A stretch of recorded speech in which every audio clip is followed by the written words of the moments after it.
Live streaming is on. Okay. So I heard at the break that my French accent was sometimes difficult to understand. So from some people, one person told me this.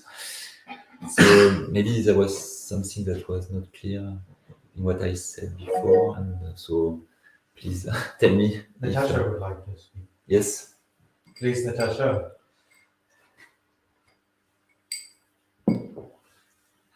Yes. Sorry, I didn't that's his mistake.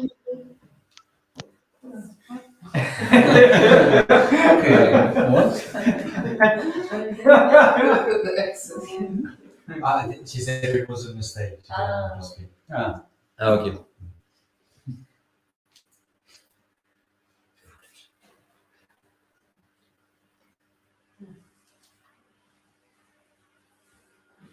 I have another question. Yes. Maybe I missed it. Is there a translation for the word dhatu? A direct translation? There is a translation. Sometimes it's translated as element, but well, maybe we didn't choose this translation because, well, if we look at the meaning, it's not really this. Because it's more related to a cause. So element maybe is not the best. So we just stick to the Sanskrit word. I was just wondering if I missed it before. No. And sorry, you had a question. So before it was answered at the end of the teaching. But this was. It's fine. This was only I was waiting, or I was wondering if this was a strict point, about the rangtong. But then you said this is referring to the first view. Okay. Wasn't it to the first way of seeing? So. Yeah, the rangtong, this is. Thank you. Okay, the essence of the Tathagata. Sorry. You have hot water now. Yeah. Okay, thank you.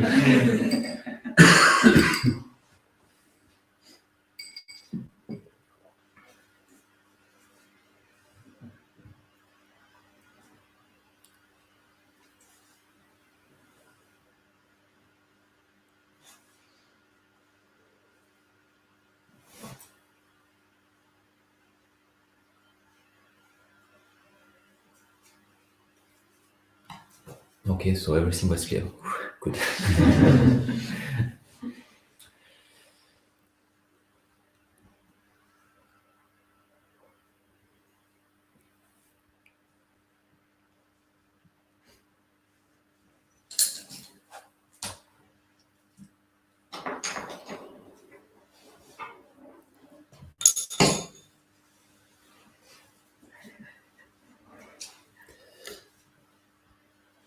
So there was a question that appeared in the room. Concerning what was said. So the person just said, well, in the context of the definitions that we find in the Shentong school, then if all the qualities are there from the beginning, then the person asked, then it means that actually we don't need to put effort to attain enlightenment because all the qualities are there. So then the Khenpo answered this question by saying, yes, there is people who say this, but actually, what is said in the Shentong school is that actually the path and its methods, this is what will help you to reveal what you already have. Actually, if you don't apply the methods to actually actualize the essence of Tathagata, actually this essence of Tathagata will not reveal itself. You need the path and its methods to reveal the essence of Tathagata. And the example which is given is a treasure that is buried in the ground. So this treasure is a treasure, even so it is covered by earth.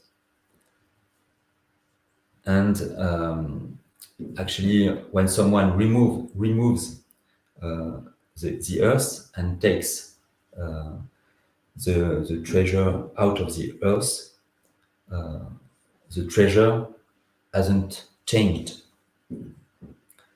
It's the same treasure that was hidden earlier. So it's a little bit like this. That the qualities of Buddha, the enlightened state, are revealed. Is the difference then that for the shentong, the qualities are part of the Dharmakaya itself, and the rangtong, the qualities only exist on the Sambhogakaya and the Manakaya level? Is that a difference?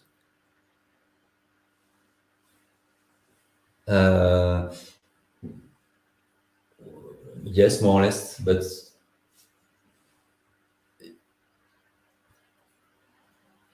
yes, I'm not really a specialist about this, but maybe you know more than me.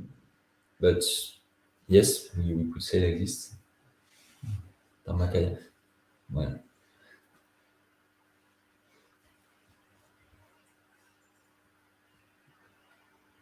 Well, for the Shentong school, the qualities are there from the beginning.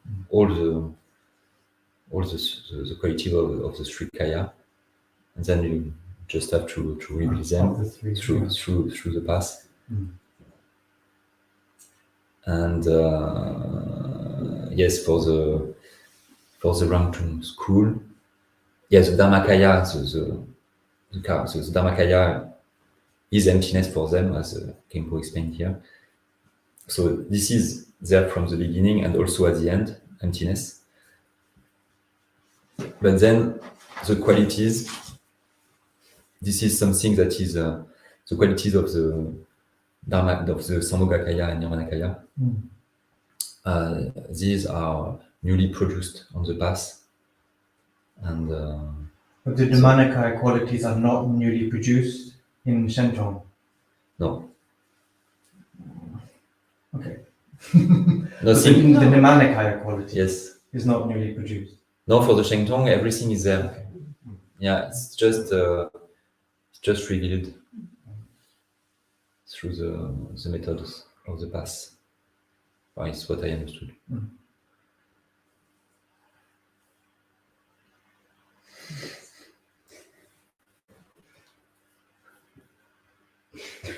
Yes. I mean, newly produced all these qualities. They really believe that one can produce all these qualities by the path and way, if they would not have been there from the beginning. Yes.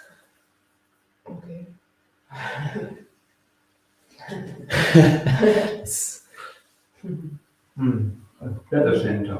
Frank mentions something, I can read it. He says it may be more that in the shentong view, the form kayas are an inherent part of the Dharmakaya, whereas in the rangtong view, they are a result of the Dharmakaya through the path. He thinks.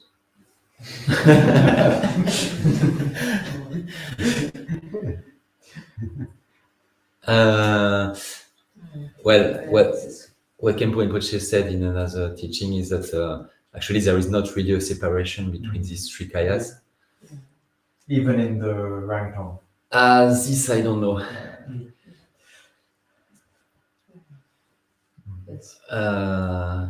Yes, but yes, if they are newly produced, maybe there is a separation.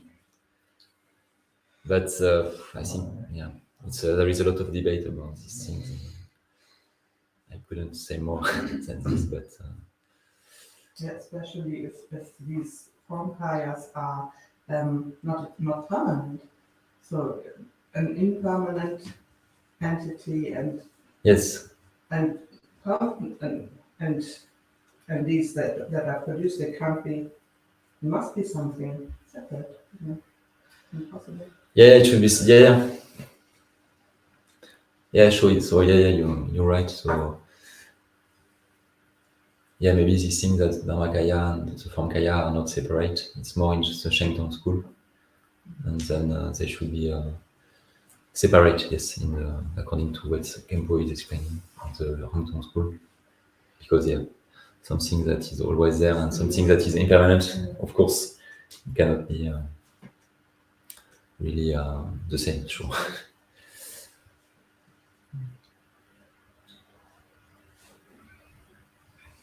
Yeah, but then yeah, there is some. Then it's difficult also maybe to. That's why also the Shentong school is saying that maybe it's not really possible.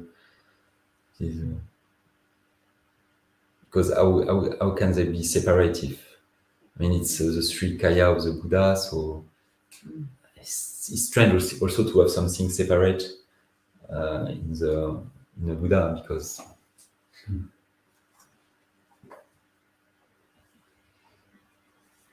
but in a way it makes sense because well, it's more it's not so easy also to think that all the qualities are there from the beginning. So yeah, that's why maybe also it makes sense for some people, and usually it's not because all this school of thought they base themselves on the teachings of the Buddha, and so the Buddha also the Buddha taught different ways of presenting reality according to the disciple that was there, and so maybe it was for some people it was easier to see that the qualities was newly born than instead of thinking that the qualities was there from the beginning. Well, it's what he said usually concerning the school of thoughts. I don't know exactly if it applies for this, but yeah, maybe it was the case also for these two ways of presenting reality. Do the Sakya and the Gelugpa schools have less emphasis on the possibility of, because in Nyingma and Kaju there's a possibility for somebody to realize the qualities very immediately if they're a highest level practitioner. But in the Gelug and Sakya there's more emphasis on the gradual, very long gradual path. I don't know if those schools have different emphasis. I don't know. Yeah, in the Gelug school actually they study a lot, but in the Kagyu school also it was Khenpo explains that it was because of historic reasons that the Kagyu school is not really emphasizing the studies nowadays. Well, he said that it was because of the destruction of the Institute of Learning, that there was a period where there was not so much studies during with the time with problem with the Gelug, and some the Institute for Learning were destroyed, and then yes, the only possibility was only to practice in solitude in caves. But there was before that there was quite a lot of Chödrak universities. Yeah. Natasha. Natasha? Yes, can you hear me? Yeah. It's very hard for me to express what I want to express, but I have the feeling that this difference is really subtleties for scholars, but it has absolutely no influence for a practitioner, because if a quality is already there, but we have no access to it, what is the difference between a quality that we have no access to and a quality that does not exist yet? I don't really see the difference. A quality that does not exist is not just emptiness, it's just empty. It's like nothing. Or what is the kind of existence of something that exists without being there, or without anybody having access to it? Yeah, it feels like, feels nearly like playing with words, but actually the difference does not exist. Even in Buddhist terms, the difference should not exist between the rangtong school and the shentong school. It's just concepts, but something that is empty, is not there, that is... I'm sorry, it's not clear what I'm saying, but it feels that the two actually behind the words have the same view. I don't know if you see what I mean. I'm not very clear.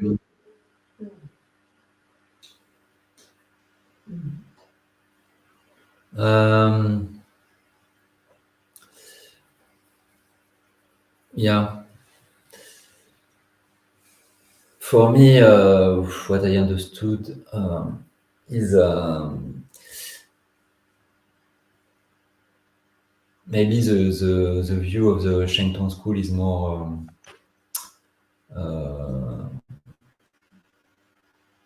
coherent, and then maybe it's I mean, if you can have access to this view, maybe it's easier to improve, maybe, because then it's you have this idea that it's already there, so you just have to bury the treasure, and you don't have to build the treasure. So maybe it's if you have this view, it's I mean, maybe you can attain enlightenment quicker. Mhm. And well, I don't know, it's difficult to judge, because who am I to judge? But it's true that in the Kagyu school, there is a lot of practitioners who attained enlightenment. In the Gelu school also, huh? It's true, and Khenpo Rinpoche also say there is many practitioners in the Gelu school who attained enlightenment, but well, it's true that with this method, with the Shentong view, and also with realized bodhisattva like the Karmapa, who can really teach you, then, or even other masters in the Kagyu lineage, I have the feeling that maybe there was maybe more people who attained enlightenment in the Kagyu school than in the Gelu school. But it's just a feeling. I'm not sure of this. But maybe it's because it's. I mean, I don't know if it's really proper to say this, because. But it's just. I mean, and it is said also in the Kagyu school also that but I mean, then it's quite as we are in Kagyu school, it's always easier to say that we are the best, and so it doesn't have any. Well, I don't know exactly, but well, I have this feeling that maybe it's easier, but if you have this view, but well, it's just like this an opinion, but it has no real value. And for me, it's easier to, just if I speak about me, for me, it's easier to think that I have just a treasure to bury, to dig out, instead of creating qualities, and I feel I feel more comfortable with this idea. But, and also, I feel it's more coherent because I mean, then if you accept that the Buddha nature and is something which is not conditioned,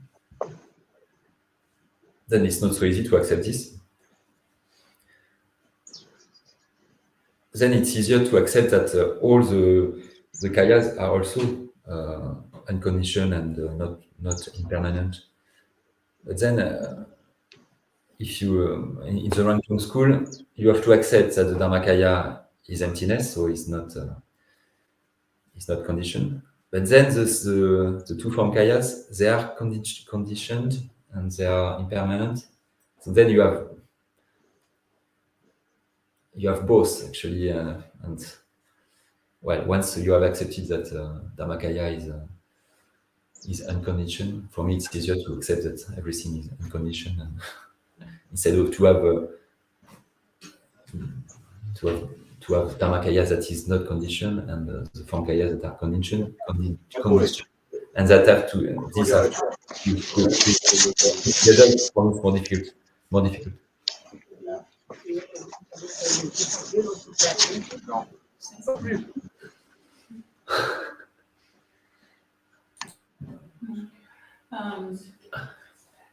For me, it makes quite a difference concerning impartiality. So if I imagine that every being already is perfect, if you like, Yeah. so has all the qualities there, and there are only some impermanent veils. So this is quite different than to see other beings as if there's just some potential that would need to be developed after, but it's not sure if they will do. So for me, this is very different. And sure. And you feel more comfortable with which idea? Yeah, with the shentong, because this is more this impartial feeling of impartiality. It's more easier to access that for me. Yeah, but I think in the rangtong school it's quite impartial also. There are all this Buddha nature, but more in the form of the Dharmakaya, actually, not the two form kayas. Yeah, but then it's as if there is as if it's not complete in a way. Yeah. So, I mean, because if it would be already complete, then why develop something? So, I think for them the qualities naturally develop when they realize the Dharmakaya more and more. Then naturally those things come at that moment, the Nimanakaya and Sambhogakaya, but it's not there from the beginning. No, but it's. I mean, you just said before, it's not naturally like this, but it means with developing bodhicitta and gaining a merit. So it's not just happening, but it's effortful in a way, and depending on effort. Yeah. Well, this was just idea. I mean, what you said before, it might be just a matter of temperament. I mean, there are beings who cannot think of themselves as having such qualities already inside them. And there might be people who have the temperament I need to build it up by myself or to develop it by myself. So one category would not be attracted by one view and the other not by the other.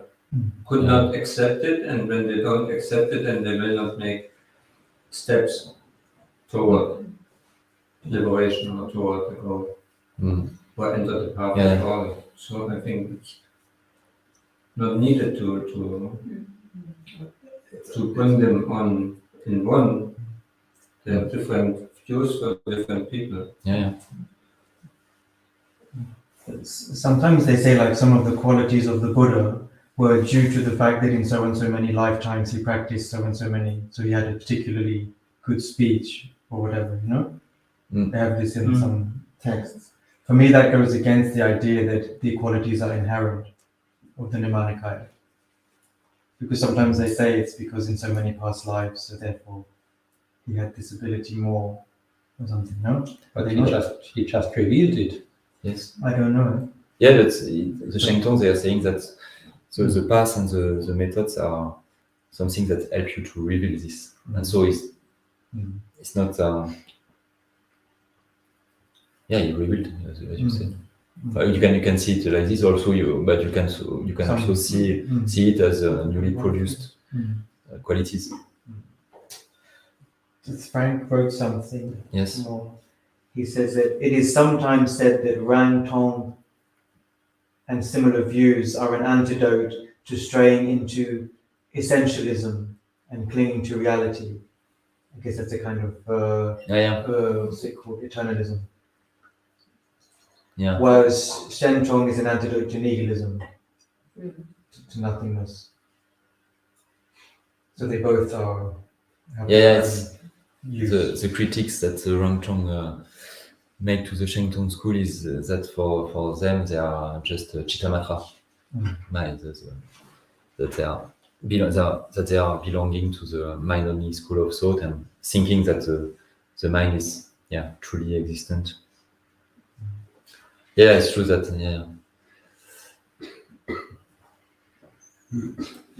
then combining Khenpo also once I said this, that having these two views is good because, as Frank said, I mean, then you don't run the risk to go either in eternalism or nihilism. I mean, when we studied in Kibi, we studied two, the Madhyamaka. Like I understood the two rangtong treatises we studied, they were from the second turning of the view. And then from the third, then about the Buddha nature. Yes. This came after. And for me, it does not exclude it. But yes, to like Frank said, to combine both.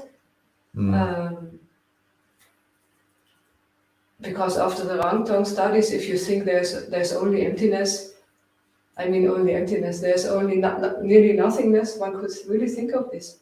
Then I found it extremely helpful for one's own experience to get to know about the Buddha nature and the qualities. And this, what you said, this is being impartial, there are some advantages of knowing about the Buddha nature, and one advantage is that we see we are equal. And this is this is potential. This is why about the Buddha nature was also taught. But this is about the shentong. Yes.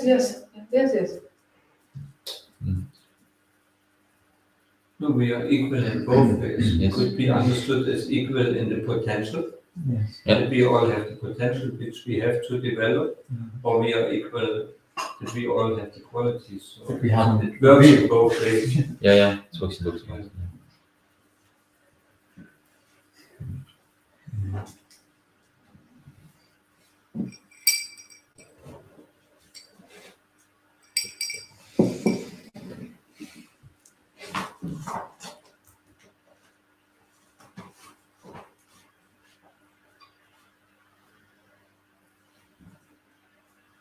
So then there was another question that arised.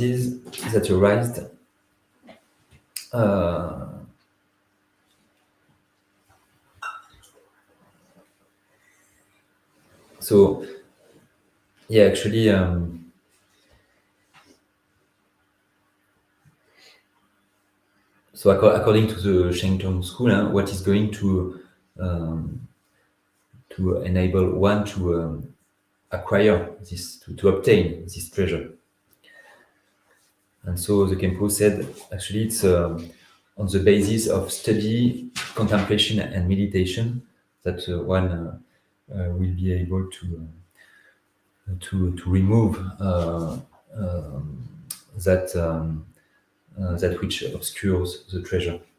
It will be on the basis of studies, contemplation, and meditation that one will be able to remove the veils around the Buddha nature.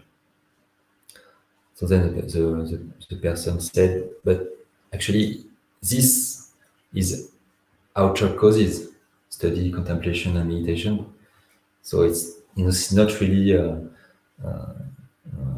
part of the Buddha nature. So then there is a kind of contradiction according to this person.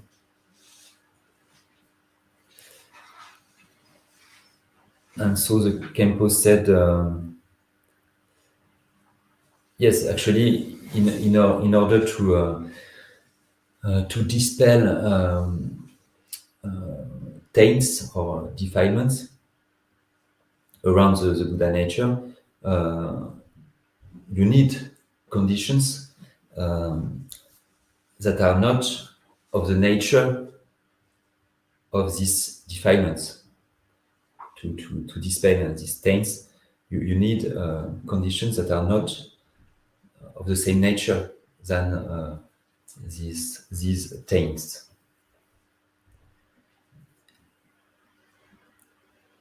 And what the Shentong school is saying is the following. They say that actually it's precisely because of the nature of the Buddha nature that you can study, contemplate, and meditate.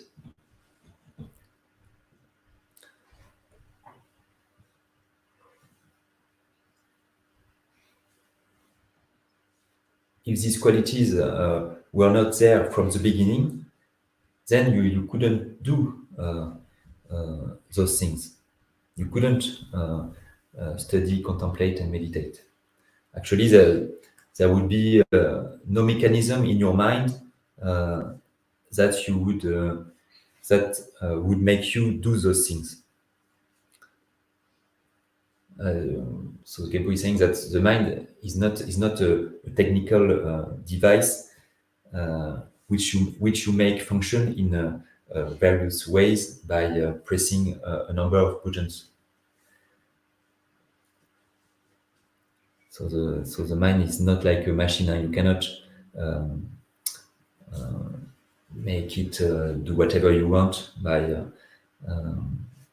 pressing on some buttons.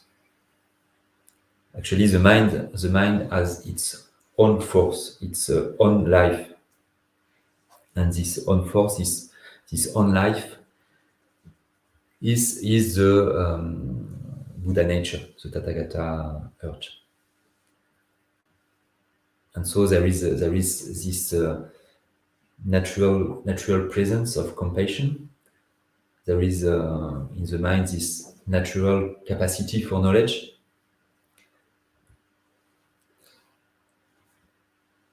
So, of course, you can develop this knowledge, this compassion, but actually this basic capacity for compassion and knowledge is there from the beginning.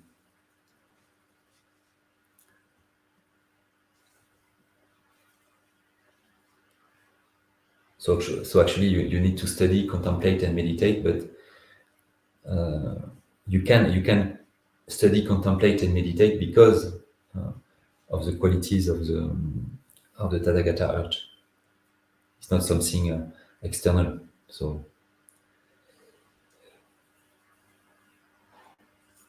it's not really outer causes.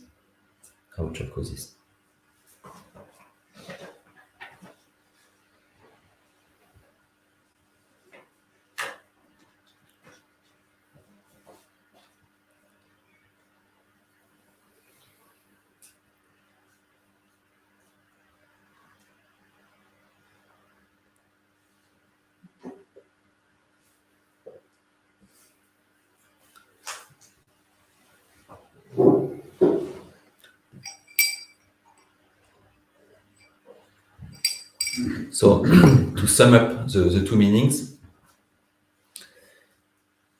So the first meaning, actually, what should we understand in the first meaning? What is said in this first meaning is that if all the causes and conditions are present completely, then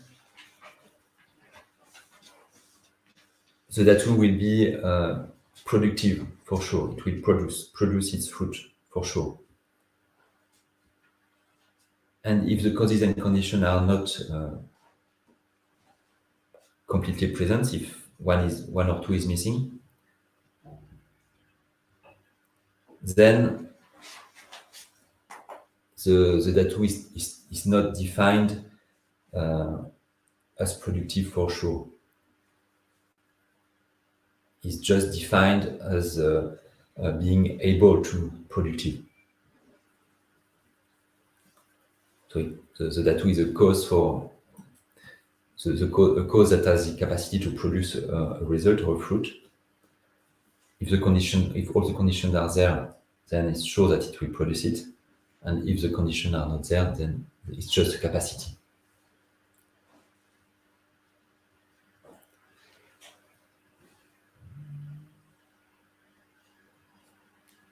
And in the second meaning,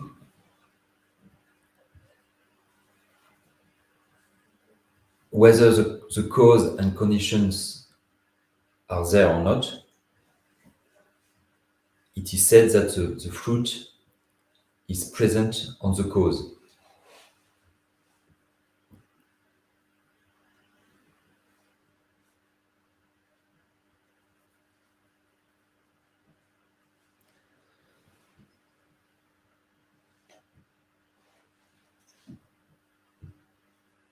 And so that's why the second meaning, it is said that it is the dhatu is something that has all the characteristics of the fruit.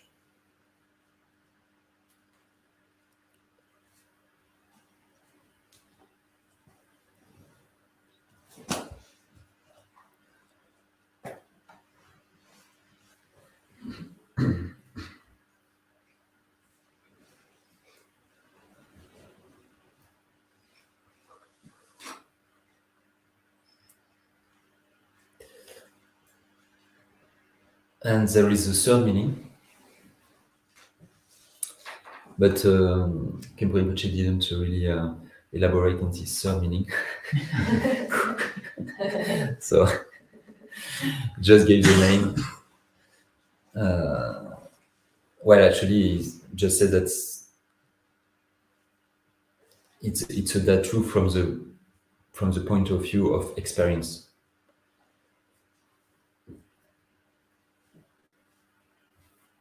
But he didn't. He didn't explain this meaning. So There's no example. Huh? Is there any example? No, Nothing. no, nothing. It's just. I mean, he just gave it like this, and then he said that we will see later, but he didn't explain later, so we don't have. Can you repeat what he said?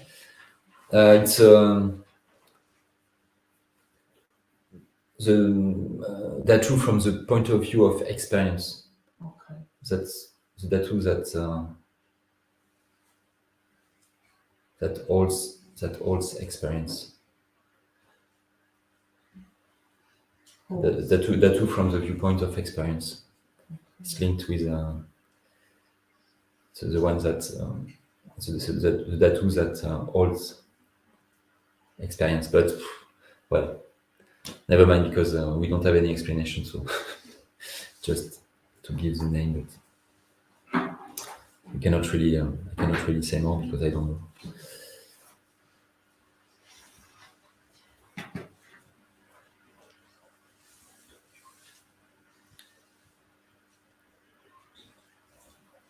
So we finished the presentation of the different meanings of the word dhatu.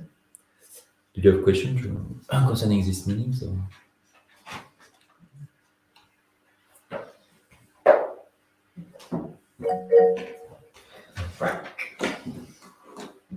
Yes. Yes. why is for the second meaning and also partially for the first meaning of the word dhatu, specifically the Tathagata Garba given as the example, because it's Tathagata Garba, not Tathagata Dhatu. I mean, I understand the distinctions being made and I understand the example, but I don't know exactly why Tathagata Garba is given as an example of the usage of the word dhatu, because the word dhatu isn't in there. Yeah, but actually there is many words that are used to describe the Tathagata Garba. There is this word kam, so dhatu, kam in Tibetan, dhatu in Sanskrit. There is also rik in Tibetan. That's all what I remember now. I think there is another one, but it's different words that are used to describe it. And Is Dharma Dhatu the same or it's different? no, it's different. Dharma Dhatu is not this, but it's true that Garba is Ningpo. It's another. What I understand, it's just my understanding, but it's not. I'm not sure about what I'm saying, but so it's just different aspects of the same thing. That Garba is Ningpo. Ningpo is earth or essence. So It's what? essence. Okay. Ningpo in Tibetan. It's essence or heart. Oh, yes, the essence. So it just describes that the fact that it is the essence of the Tathagata that is there, and that can be manifest if you dispel all the taints, the obscurations, and kam. This I'm not sure, but I think it was used by the Buddha. This word dhatu also to describe. Yes, I mean it's a dhatu. Tathagata Garba is a dhatu. It is said like this, and I think the Buddha said it. So then I think the different commentators, they try to understand what he was saying, and so most of them, they just took the common meaning of dhatu, saying that it was just a potential cause, and then the Shentong school, for example, they said no. I mean, this kam, it is not like this exactly that you should understand it, but in the sense that it has all the characteristics of the fruit. But yeah, so I think it comes from the teachings of the Buddha, this word, and he explained it was a dhatu, and so that's why it is there.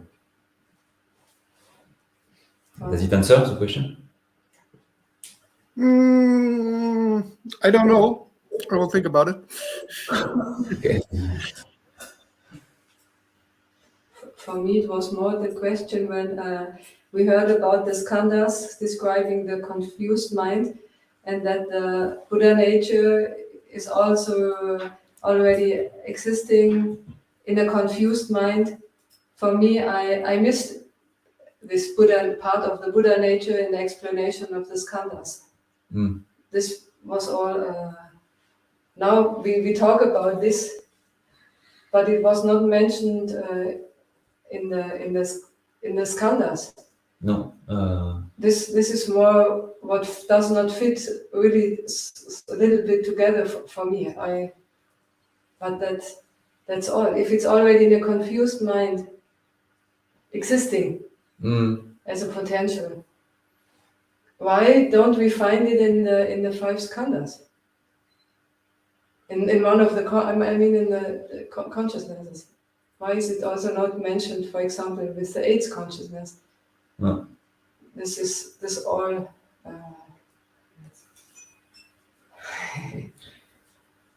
What is a little bit open for me. But Because it can't be split up, it's not an aggregate. No? Yeah, what I understood is that the five aggregates was describing the reality of ordinary being, and not going into these details, even if there is this Buddha nature, because when we talk about the eight consciousness, yes, it was the eight consciousness. So it is the alaya vijnana in Sanskrit, and so the alaya. But then it is said that the Buddha nature also is there in the alaya, and it's related to the alaya. It's not the alaya vijnana. It's not. But it's related. Yeah, it's I don't remember in Sanskrit, but so alaya vijnana is kunshi namshe. So kunshi is alaya, and namshe is oriented, object-oriented knowledge, and the vijnana in Sanskrit. And then there is the kunshi yeshe, so the wisdom in the all basis, and it's so the all basis can be either samsaric and with objective-oriented knowledge, or it can be also the primordial wisdom. And so this kunshi yeshe is related to the Buddha nature. It comes from the Buddha nature. So it's just that in the aggregates they don't No, it's develop. never written or mentioned. No, they don't develop this aspect of the alaya. Just they develop just the aspect of the kunshi namshe, the alaya vijnana, because they are talking mainly about an ordinary being. But, Okay.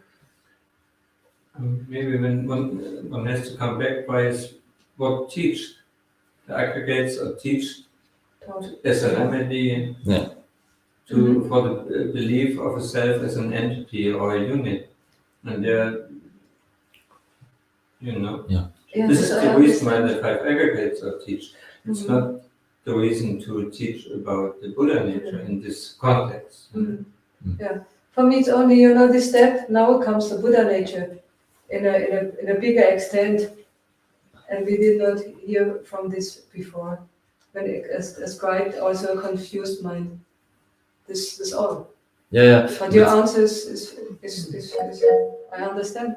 Yeah, it's a way also to Khenpo Rinpoche is teaching, because I mean in the teaching of the dhatu you will not find also this Tathagata Garba. It's just Khenpo Rinpoche always he wants to give you a broader picture, and also his teaching is really also meant to for the practice and for meditation, and so he's trying to give like this some bigger scope in order to help us to for our practice, and it's not only the Dharma.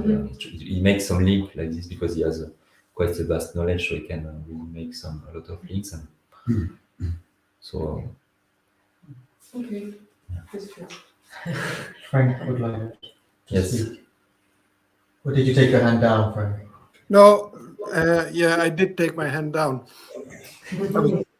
But just I was looking at something. I see that I have here a note from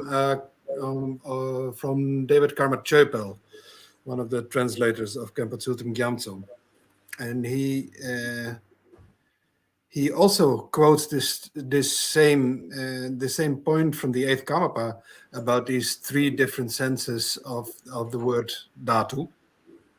Yes. Except that for the third point, he says the word also has the meaning of family or caste, gotra in Sanskrit, which in Tibetan would be rik.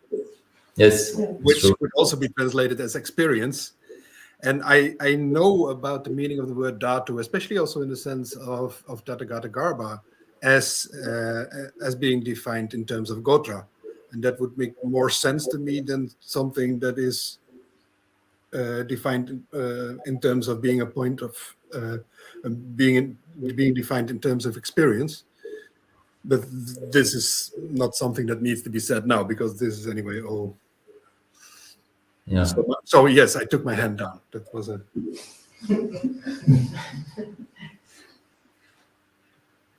Yeah, but yeah, if I remember well, but in the Ulama, Yeah, exactly.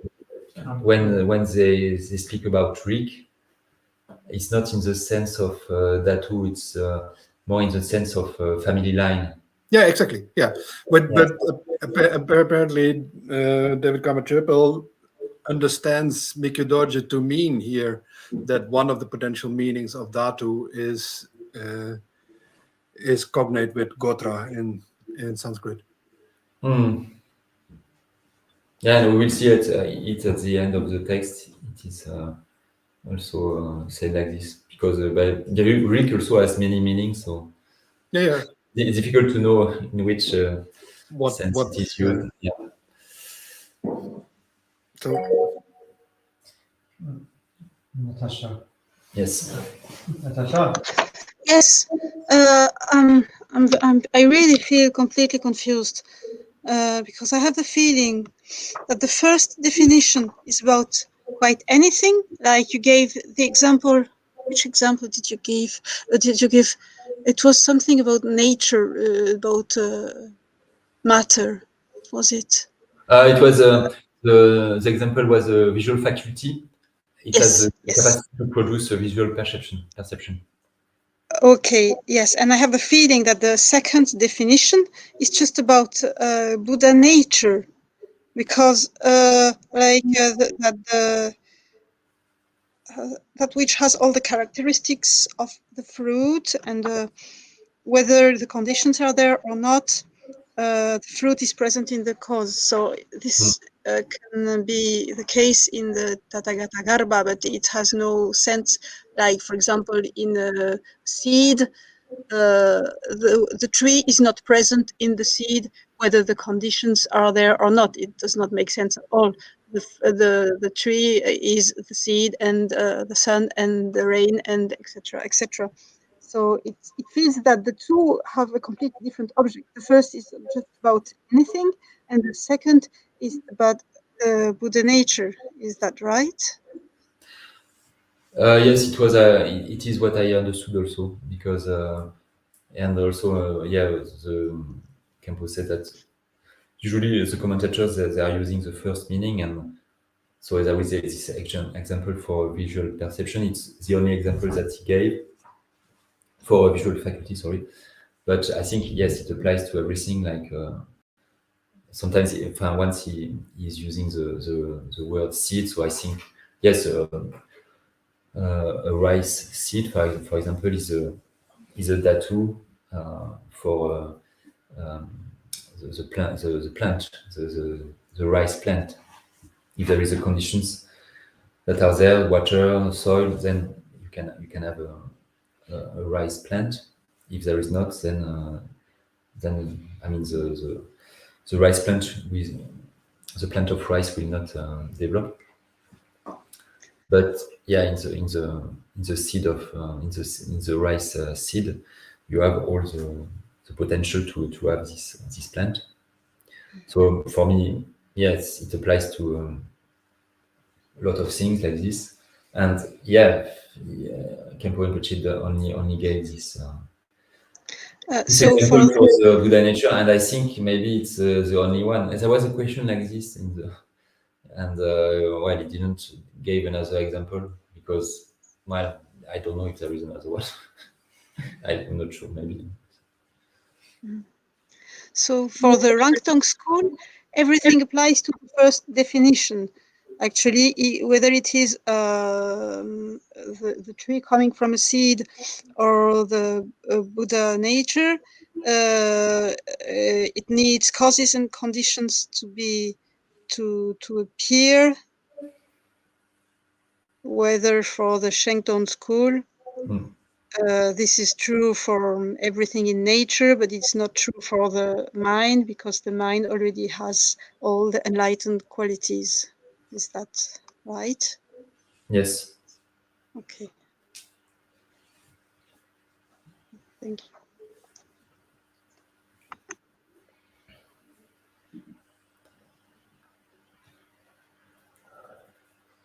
But I asked Yeah. myself Yes. also a bit in the direction of Natasha, why is this term of dhatu introduced in the first place? What do you use it for, this category? I'm searching for the reason why should I bother with dhatu? What comes out of Alors, our discussion of dhatu?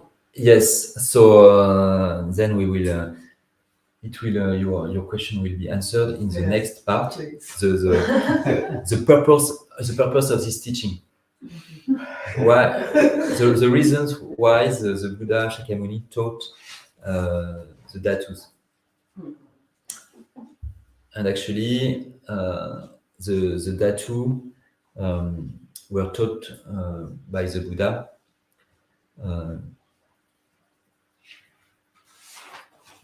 to remedy the view of a self as a cause.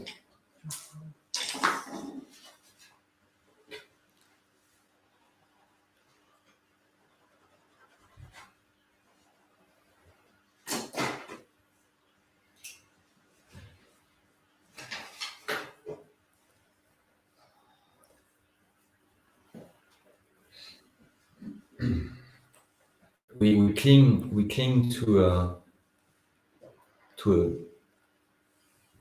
the self, to a self as being a cause. We think, I do things. I cook a meal. I write. But actually, the Buddha said that there was no I, that was no self, that was creating all these things. The Buddha said it was these dhatus.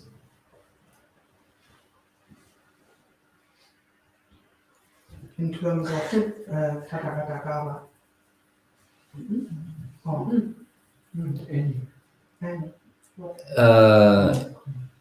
So then it's just a kind of teasing, but we will go into details tomorrow about the purpose of the teaching of the dhatu. And the example, the Tathagata Garba was an example to just illustrate the second meaning of the word dhatu, because there is this meaning.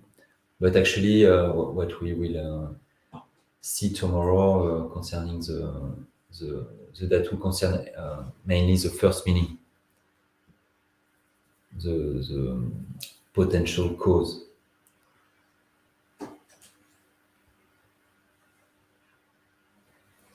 Instead of an I that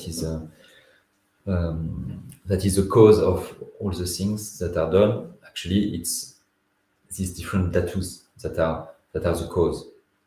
So then, for example, the example that we used, the visual faculty is a dhatu, and this is one of the cause that will create things. That will and it's not an I. So we will see the 18 dhatus, and we will see how these dhatus create things, and then like this we will remedy the idea that I do things.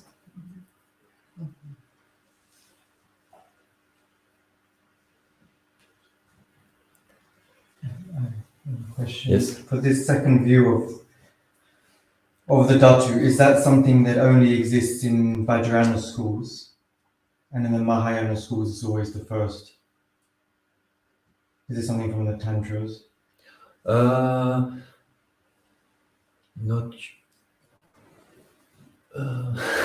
Then it's like the Yes, third a turning good of question, the but wheel. yes, the turning of the wheel is not only used by Vajrayana, no? Because the third turning of the wheel was taught publicly, and the Vajrayana was quite secret and was kept secret during many centuries. So I think some Mahayana practitioners they heard about the third turning without practicing Vajrayana. So yeah, of course in Tibet it's Yeah, we're talking linked to about Vajrayana because it's the Vajrayana developed far and wide in Tibet. But like this, even if I'm not sure, I would say that you can be a Mahayana practitioner and have this view. The second doctrine also. Yes.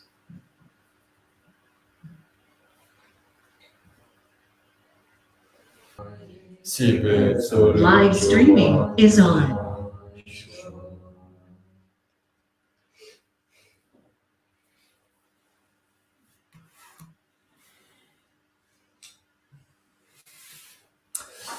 Thank you.